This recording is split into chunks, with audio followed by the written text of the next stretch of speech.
Hello, I am Sunil Guleria और इस video में हम सीखेंगे कि जो HTML फॉर्म है हमारे पास उसका डेटा हम PHP में कैसे रिट्रीव कर सकते हैं।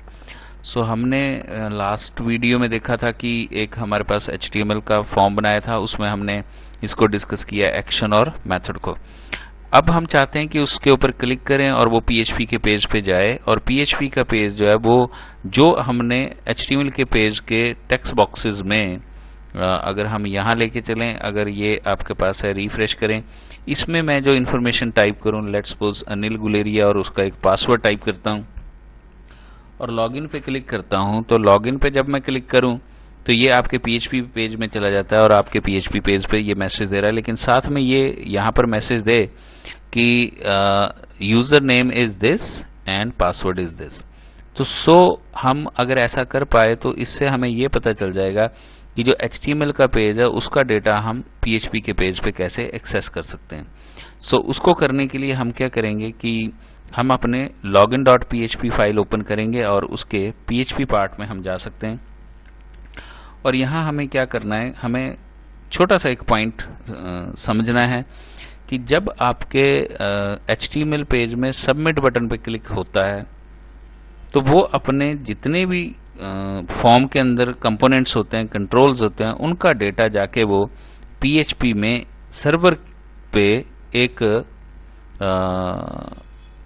अभी आप उसे ये कह सकते हैं कि एक जगह जाके रख देता है और उसका नाम है हमारे पास $_request। मीन्स अगर हम ये लेके चलें $_ तो हमारे पास ये होता है रिक्वेस्ट, ये वाला। इसमें रख देता है। इसको हम एरे भी कह सकते हैं टेक्निकली, लेकिन अगर अभी हमें नहीं क्लियर है तो हम ये कह सकते हैं कि इस बॉक्स में रख देता है और इससे निकालना है। लेकिन इस बॉक्स में वो सबका रख देता है। जैसे हमारे पास दो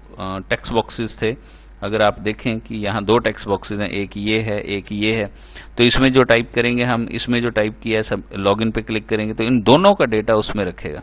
तो अब इसका मतलब है कि इसमें से अगर हमें निकालना है तो यहाँ जब वो इनके अंदर डेटा रखता है तो उसके नाम से डेटा रख देता है। जैसे फॉर एग्जांपल अगर हम लेके चलें तो txt स्मॉल में था, txt_name, ये हमने उस टेक्स्ट बॉक्स का नाम रखा था, तो इस नाम से वो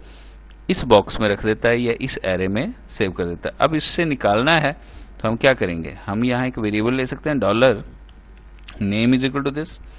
ये जो $name वेरिएबल है ये PHP का वेरिएबल है और इस वेरिएबल में हम क्या करेंगे, $_request से txt_name निकाल लेंगे और उसमें जो txt_name है वो हमारे इस टेक्स्ट बॉक्स का, ये जो टेक्स्ट बॉक्स है इसका नाम है। तो जब ये सबमिट करता है तो यहाँ इस नाम के अंडर सबमिट करता है, तो इससे हमारी जो वैल्यू है जो आपने टाइप की होगी वो इस $name में आ जाएगी। इसी तरह से अगर आप चाहते हैं, एक और है हमारे पास सपोज यू पास, आप नाम रख सकते हैं वेरिएबल का, $, और हमें वही करना है अंडरस्कोर और हमें करना है रिक्वेस्ट, $_request, और उसका नाम हमने रखा था txt_pass डबल कोट्स और ये आपकी ब्रैकेट क्लोज। अब अगर ये ठीक हुआ तो अब हम चाहते हैं कि डिस्प्ले हो जाए, तो आप लिख सकते हैं इको और आप यहाँ कह सकते हैं यूजर नेम इज, और यहाँ आप डॉट और $, आप नेम दे दें यहाँ पर, और आप नेक्स्ट में अगर चाहते हैं तो इको, और अगर आप चाहते हैं कि नेक्स्ट लाइन पे आए तो आप BR लगा सकते हैं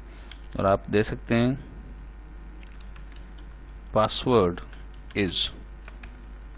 और यहाँ पर आप डॉट लगा के $, और यू पास नाम दे सकते हैं, सेमीकोलन, और इस तरह से आपके पास ये आउटपुट आ जाएगी। अगर आप चाहते हैं कि ये भी नेक्स्ट लाइन पे आए तो आप यहाँ पर भी BR लगा सकते हैं। अब हम इसको Ctrl+S करेंगे और सेव करने के बाद हमें पता है कि ये login.html है, सबसे पहले हमें ये चलाना पड़ेगा, हम इसे रिफ्रेश करेंगे और ये सर्वर के थ्रू चलना चाहिए, लोकल होस्ट और सर्वर के थ्रू। अब आप यहाँ अपना नाम टाइप करें, सपोज हमने यहाँ एक स्ट्रिंग एंटर कर दी या नाम एंटर कर दिया और उसके बाद पासवर्ड डाल दिया हमने, ये मैंने पासवर्ड टाइप किया और लॉगिन पे आप क्लिक करें। जैसे आप लॉगिन पे क्लिक करेंगे तो आप देखेंगे आप उसमें login.php पेज पे चले गए हैं, उसमें आप उसने दोनों लाइन चलाई हैं, ये और यहाँ आप देखें कि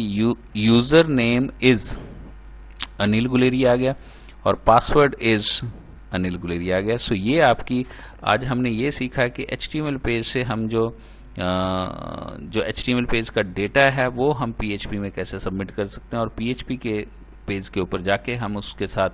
उसको कैसे रिट्रीव कर सकते हैं। सो इसमें जो इम्पोर्टेंट है वो आप ये देख सकते हैं कि PHP के पेज के ऊपर जाके आपके पास $_ में वो डेटा पड़ा होता है और उससे आप निकाल सकते हैं यहाँ $_ से। सो अब ये आपने माइंड में रखना है। कई तरीके और भी हैं जो हम फ्यूचर में स्टडी करेंगे। $_ की जगह हमारे पास और भी एरे हैं जिनमें डेटा वो सबमिट होता है और उनके क्या क्या कारण हैं वो भी हम स्टडी कर सकते हैं, लेकिन अभी हम $_ को ही यूज करेंगे। हमने डेटा यहाँ तक पहुंचा लिया है। सो ये था कि कैसे हम एक HTML फॉर्म से डेटा जो है वो हम PHP में पहुंचा सकते हैं, क्योंकि हम जब भी क्लाइंट के साथ क्लाइंट की मशीन के ऊपर जो है वो तो HTML पेज ही आएगा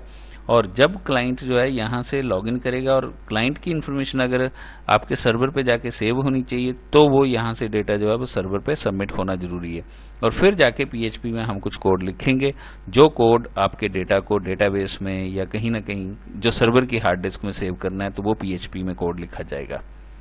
सो थैंक्स फॉर वॉचिंग।